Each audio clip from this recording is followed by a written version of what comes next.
नमस्कार friends, welcome back to the Finance Scholar. आज हम डिस्कस करेंगे कुछ प्रीवियस ईयर के जो मेमोरी बेस्ड एमसीक्यूज़ हैं एमएससीबी सर्टिफिकेशन कोर्स में आए हुए हैं, उनको मैंने रिकलेक्ट किया है और उसके बारे में हम डिस्कस करेंगे। तो स्टार्ट करते हैं। What is the full form of TIFAC? TIFAC। So the option is Technology Innovation Financial Assistance Council, Technology Information Forecasting Assessment Council, Technology Investment Financial Assistance Corporation, Technology Innovation and Financing Assistance Council. So friends, right answer is Technology Information and Forecasting Assessment Council. So B is the right answer. It is a government body. Next, second है, where is Codicia located? So what is Codicia here? Codicia is Coimbatore District Small Industry Association. Sometime it asks for full form also. So here it is located in Coimbatore. So right answer is D, Coimbatore in Tamil Nadu state. So move on, next question. Which organization implements महिला उद्यम निधि योजना for women entrepreneur? So basically women जो उद्यम निधि योजना है वो कौन लाया है? सिडबी, RBI, नाबार्ड, ICICI या SIDC? So right answer is S SIDBI, small industrial development bank of India. Friends, ये सारे क्वेश्चन पिछले एग्जाम्स में आए हुए हैं, तो आप इनको जरूर करके जाएगा जो भी MSME का एग्जाम देने जा रहे हैं। और फ्रेंड्स, चैनल को सब्सक्राइब जरूर करिए। आप लोग लाइक कर रहे हैं, शेयर कर रहे हैं, बट सब्सक्रिप्शन उतना नहीं आ रहा है, तो आपसे रिक्वेस्ट है कि सब्सक्राइब करेंगे तो मुझे पता चलेगा कि हाँ आप लोग मोटिवेट हो रहे हैं। और मैं इस तरह के और भी MCQs लाऊंगा और इस पर एक डिटेल लेक्चर्स भी लाऊंगा MSME का unit wise. So it is requested from all of you. Move करते हैं नेक्स्ट क्वेश्चन पे। Which of the following is incorrectly classified under the plant and machinery for MSME classification? So equipment directly involved in production process, equipment used for administrative purpose in businesses, tool and devices used for regular maintenance and services, machinery used for product testing and quality control. So basically जो plant and machinery होता है MSME के classification में, उसमें जो raw material होता है ना वो consider नहीं होता है। तो यहाँ पे जो equipment used किए गए हैं administrative purpose के लिए, उसको consider नहीं करेंगे हम। तो B is the right answer. ठीक है, जैसे ऑफिस फर्नीचर हो गया आपका, ठीक है, कंप्यूटर्स हो गए, these are not included in categorization of MSME। Move to the next question. As per the constitution of India, MSME is a subject under which category? State subject, central subject, concurrent subject, reserve subject? So basically MSME is a subject of state, but central can provide policy to how to implement the guidelines for MSME. So it's a concurrent subject. So right answer is C. Okay, तो अगर question आता है तो it's a concurring subject both central and state government. Friends, आगे मैं आपको जितने भी MCQs हैं MSME से रिलेटेड उसके PDF का पासवर्ड प्रोवाइड कर दूंगा और PDF आपको टेलीग्राम में मिल जाएगी, तो वीडियो के साथ बने रहिएगा। नेक्स्ट है, where is the federation of MSME located for the state of West Bengal? So the federation of MSME in West Bengal located in Kolkata. So right answer is A, Kolkata. Next, seventh, what is the purpose of study report of DIC recommendation? DIC क्या होता है? District industry centre. Friends, कभी कभी ये exam में direct full form पूछ लेता है, तो यहाँ पे आपके एक MCQ में 2-3 क्वेश्चन भी कवर हो जाएंगे। तो फर्स्ट ऑप्शन है to support large industries, second to suggest improvement for MSME development, to regulate foreign investment, to promote retail businesses, और none of the. So right answer is to suggest improvement for MSME development through strategic planning. So B is the right answer. Next move करते हैं, which bank implement OTS? So friends, आप लोग जो भी banks में हैं तो आपने OTS तो आता है, जब भी कोई लोन जो बहुत दिन से NPA पड़ा होता है, ठीक है, उसका रिकवरी करने के लिए वन टाइम सेटलमेंट स्कीम सारे बैंक्स लाते हैं। तो ये हर बैंक का इंडिविजुअल स्कीम होता है, ठीक है। तो ऑप्शन क्या है? Public sector bank, individual bank, only RBI affiliated bank, foreign bank, all commercial bank. So answer क्या होगा? Individual bank. हर बैंक का अपना एक OTS पॉलिसी होता है। So B is the right answer, to recover dues. Ninth, what does the term grey area unit refers in the context of MSME? A reason with high economic growth and industrial development. B, a unit in industrial area that is neither fully operational nor completely closed, a unit that is undergoing expansion and modernization, a geographic region where no industrial activity occurs. तो basically grey unit वो होती है, ठीक है, जो unit struggle कर रही है, मतलब कि वो बहुत प्रॉब्लम हो रही है, वो प्रॉफिट भी नहीं ला पा रही है ना, प्रोडक्टिविटी भी उसकी घट रही है ना, तो बंद तो नहीं हुई है बट बंद होने की कागार पे है, ठीक है। तो उस तरह की यूनिट को हम बोलते हैं grey area unit. So B is the right answer, a unit in an industrial area that is neither fully operational nor completely close. Next move करते हैं, what is the sick unit in the context of MSME. तो sick unit क्या होता है, basically six unit जो होता है ना, वो एक तरह से जिसमें बहुत सारी फाइनेंशियल डिफ़िकल्टीज़ हो रही हैं, ठीक है, और जो भी उसके फाइनेंशियल ऑब्लिगेशंस होते हैं ना वो मेंटेन नहीं कर पा रही है, ठीक है, वो प्रॉफिट भी जनरेट नहीं कर पा रही है, ठीक है, और उसको क्या करते हैं कि रिस्ट्रक्चर करने की ज़रूरत है ना, तो उसके लिए उसको सपोर्ट चाहिए होता है। तो इस तरह की यूनिट्स को सिक यूनिट में रखा जाता है जो कि ग्रे एरिया में आती हैं, ठीक है।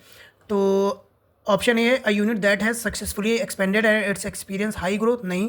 A unit that is consistently generating, बिल्कुल नहीं। A unit facing financial distress and is unable to pay its depth और sustain operation, so C is the right answer. ना तो अपना उधार चुकता कर पा रही है और ना ही अपने ऑपरेशन के लिए जो उसको पैसा चाहिए वो भी नहीं कर पा रही है, प्रॉफिट तो दूर की बात है। फ्रेंड्स आगे वीडियो में आपको पासवर्ड PDF का प्रोवाइड कर दिया जाएगा, ठीक है। तो वीडियो के साथ बने रहिए और चैनल को सब्सक्राइब शेयर और लाइक जरूर करिएगा। और जो भी आपको सजेशन है, अगर आपको लगता है कि कहीं पे कुछ एरिया नहीं कवर किए गए तो आप कमेंट बॉक्स में डालिए, मैं उनको कोशिश करूँगा कि अपने आने वाले वीडियोज़ में कवर करूँ। अगर कुछ इंप्रूवमेंट चाहिए, आपके कुछ सजेशन है तो ज़रूर से ज़रूर कमेंट में डालिए। आपके कमेंट में डालने से मुझे ये लगता है कि कहाँ कहाँ पर इंप्रूवमेंट चाहिए, और लाइक अगर आप करेंगे तो और मोटिवेशन मिलता है। नेक्स्ट क्वेश्चन है, are common seals compulsory for LLP and companies. तो ऑप्शन है yes for all companies, no it's optional for LLPs, yes for only public companies, yes for only private companies. तो friends LLP के केस में जो common seals होती हैं वो मैंडेटरी नहीं होती हैं, वो ऑप्शनल होती हैं, ठीक है। बट अगर वो चाहें LLP तो उसको कॉमन सील्स को रख सकते हैं। तो यहाँ पे B is the right answer. Next move करते हैं, what is one of the key feature of cluster development. Focus on large enterprises, government assistance to large firm only, development of business cluster to enhance competitiveness, exclusively for multinational companies, E none of the above। So cluster development क्या होता है, development इसमें क्या करते हैं कि जो particular कुछ बिजनेस होते हैं ना, एक एरिया में ही उनका पूरा हब क्रिएट कर दिया जाता है, ठीक है, और उसके लिए पहले उस एरिया का सर्वे किया जाता है, फिर कई सारी चीज़ें एक स्टेज वाइज उसमें सारी चीज़ें होती हैं। वो जब मैं आपको MSME का लेक्चर पढ़ाऊंगा यूनिट वाइज, उसमें मैं सारी चीज़ें कवर करूँगा, तो उसको बोलते हैं क्लस्टर डेवलपमेंट।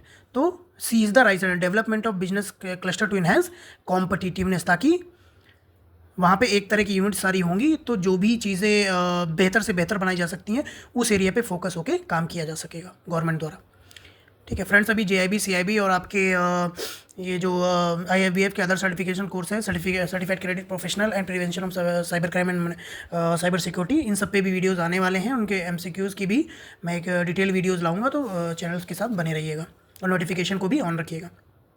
नेक्स्ट है, which of the following correctly describe the classification of priority sector for banks with fewer then 20 branch. तो प्रायोरिटी सेक्टर में क्या है, जिनका मोर देन 20 ब्रांचेस है फॉरेन बैंक्स का, उनके लिए तो सेम गाइडलाइंस है जैसा कि फॉरेन बैंक्स के लिए है, ठीक है। 40% आपको करना है आपके ANBC का प्रायोरिटी सेक्टर लैंडिंग में। बट जिनका 20 से कम ब्रांचेस हैं उनके लिए फेज वाइज मैनर में रखा गया है।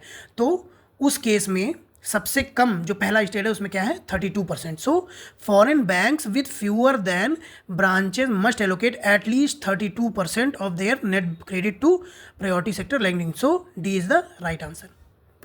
14 वेयर इज ITCOT लोकेटेड। तो ITCOT क्या होता है, इंडस्ट्रियल टेक्निकल कंसल्टेंसी ऑर्गेनाइजेशन, ठीक है, और ये कहाँ पे लोकेटेड है, तमिलनाडु में। तो ये दो क्वेश्चन यहाँ से आपके बन गए हैं, एक तो फुल फॉर्म का और एक कहाँ पे लोकेटेड है, ठीक है। और ये कंसल्टेंसी सर्विसेज प्रोवाइड करती है जो भी आपकी स्मॉल और मीडियम इंडस्ट्रीज होती हैं उनको। नेक्स्ट है, the national board of micro small and medium enterprises holds meeting every month in a year. तो 6 मंथ में एक बार जो नेशनल बोर्ड ऑफ MSME है उसको मीटिंग रखनी होती है। So A is the right answer. If the net present value 16 है, if the net present value is greater than 0 तो क्या होता है, तो देखो जब NPV जो नेट प्रेजेंट वैल्यू है वो किसी भी इन्वेस्टमेंट का अगर 0 से ज़्यादा है तो उस केस में मतलब ये होता है कि जो भी कॉस्ट लगी है उससे ज़्यादा रेवेन्यू जनरेट हो रहा है, तो इसका मतलब वो ऑर्गेनाइजेशन प्रॉफिट में है। तो इसमें जो ऑप्शन है, the investment will reduce the value of organisation, the investment will add value to organisation, the investment will have no effect on the organisation. तो क्या होगा, वो ऑर्गेनाइजेशन को वैल्यू, वो इन्वेस्टमेंट ऑर्गेनाइजेशन के लिए वैल्यूएबल होगा, बिकॉज क्या है, उसका नेट प्रेजेंट वैल्यू ज़्यादा हो रहा है, यानी कि ऑर्गेनाइजेशन को प्रॉफिट हो रहा है. So B is the right answer. Next है, which terms refers to investors who provide funding for theatrical production in the USA and expect a return on investment rather than acting as philanthropist. तो इसको क्या बोलते हैं, angel investor. ठीक है, angel investor बड़े बड़े इन्वेस्टर होते हैं, इंडिविजुअल. ठीक है, जो कि कंपनीज़ के जो पर्टिकुलर बड़े प्रोजेक्ट्स होते हैं वो उनको फंड करते हैं. ठीक है, और उसके एक्सचेंज में कुछ इक्विटी लेते हैं, और जब उसकी वैल्यू कंपनी के शेयर की हाई हो जाती है उस इक्विटी की, तो वो लोग प्रॉफिट बुक कर लेते हैं. तो उनको बोलते हैं angel investor. D is the right answer. Which of the following statement is true? The Kirby Committee is related to MSME sector. बिल्कुल सही बात है. According to the MSME Development Act 2006, MSME are categorized into two types of enterprises. C है, a small scale enterprise has investment between 2.5 crore to 10 crore in plant and machinery. So all A, B and C is the right answer. तो यहाँ पे ए B सी होना चाहिए, first second third कर दिया है, तो A B C is the right answer. Okay, अब ये दो कैटेगरीज कौन कौन सी रहती हैं आपकी, जिसमें एमएसएमई में उसको डिवाइड किया गया. एक होती है मैन्युफैक्चरिंग कैटेगरी और दूसरी होती है सर्विस इंटरप्राइजेस. ठीक है, नेक्स्ट है, what is the term used when payment is due on the maturity date calculated based on the term of credit. तो जब मैच्योरिटी डेट ठीक आती है, उस समय जो पेमेंट ड्यू होती है, उस पेमेंट ड्यू के लिए जो टर्म यूज़ होता है उसको बोलते हैं acceptance. Acceptance credit refers to the payment that is due at maturity as specified in the terms. ठीक है, जब भी कोई ट्रेड करते हैं ना ऑर्गेनाइजेशन या फिर एक्सपोर्ट होता है कुछ भी, तो उसमें एक डेट मेंशन होता है जो कि मेच्योरिटी डेट होता है. ठीक है, उस केस में जो मेच्योरिटी डेट के दिन, ठीक है, उसको जो ड्यू पेमेंट करना है, उस दिन जो पेमेंट के ड्यू को एक्सेप्ट किया जाएगा उसी को बोलते हैं एक्सेप्टेंस. तो C is the right answer. 20 which of the following program is administered by the coir board? Market assistance scheme, scheme for industrial corporation, rejuvenation modernisation, technology upgradation of coir industry, workshed scheme for khadi artisan. So right answer is rejuvenation modernisation technology upgradation of the coir industry. ये coir board का काम होता है. Which of the following statement about the national infrastructure pipeline NIP, कभी कभी direct full form भी पूछ लेता है, इज़ करेक्ट? तो फ्रेंड्स, जो PDF है जो मैं आपको प्रोवाइड करने वाला हूँ, ठीक है, उसका पासवर्ड है मेमोरी MSME. ठीक है, तो याद रखिएगा memory MSME. The NIP for Financial year 2025 is the first initiative of its kind aiming to provide world-class infrastructure for citizens and improving their quality of life. A high-level task force was set up under the Secretary of Department Economic Affairs to formulate the NIP. तो ये दोनों option सही हैं, both A and B are correct. 22 question है, the term quasi equity. अब quasi equity क्या होता है?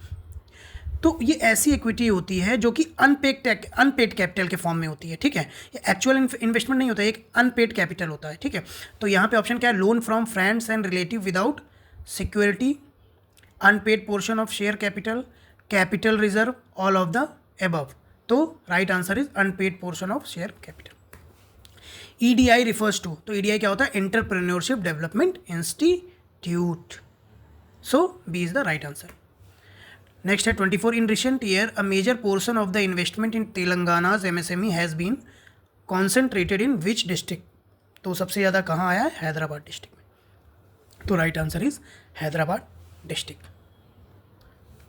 ठीक है, क्वासी इक्विटी के केस में एक बार देख लीजिएगा, because I think the answer is wrong, because it is जो हम फ्रेंड्स एंड रिलेटिव से जो बोरो करते हैं ना, that is called a quasi equity. ठीक है, अब आगे मूव करते हैं. सिक्योरिटाइजेशन फ्रेंड्स, जो PDF का पासवर्ड है that is MSME.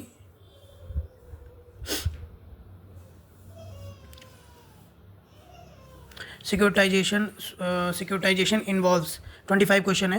Pooling financial asset to create a security for sale in the financial market, pooling loans from a single borrower, converting loan into the capital for banks, arranging repayment for dues. तो securitisation का मतलब ये होता है कि जो कई तरह के फाइनेंशियल एसेट होते हैं ना, उनको हम कैसे मार्केटेबल, जो मार्केट में मार्केटेबल सिक्योरिटी है उसमें कैसे कन्वर्ट करें. ठीक है, तो उसको बोलते हैं हम सिक्योरिटाइजेशन, ताकि जो भी वो हमारी सिक्योरिटी है ना वो ईजिली लिक्विडेट हो जाए. ठीक है, तो A is the right answer, pooling financial asset to create a security for sale in the financial market.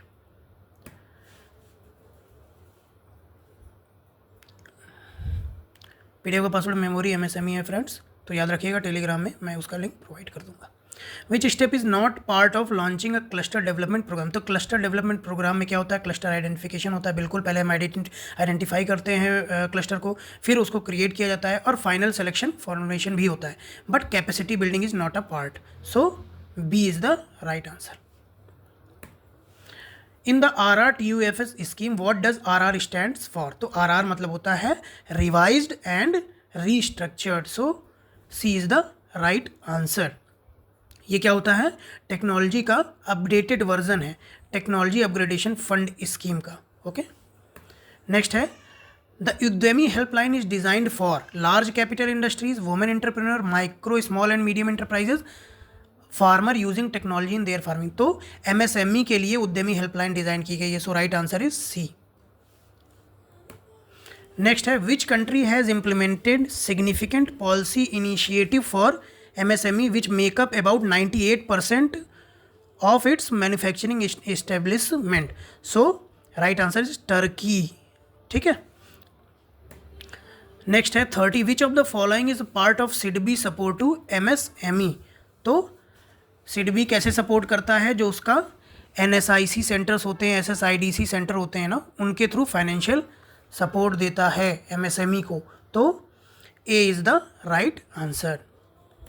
Next है if the repayment period for a loan is 3 year और longer it is typically called. तो देखो 3 year या उससे long होता है तो उसको हम लोग टर्म लोन बोलते हैं। ओके, और अगर उससे कम होता है तो उसको क्या बोलते हैं, डिमांड लोन। ठीक है, cluster financing through SEFC is a joint collaboration of. तो यहाँ पे SEFC क्या है, state enterprise entrepreneurship financial corporation. तो इसके लिए किसका ज्वाइंट कोलैबोरेशन है, SIDBI and public sector banks का। ठीक है, तो friends thank you for watching this video. I hope you like this video.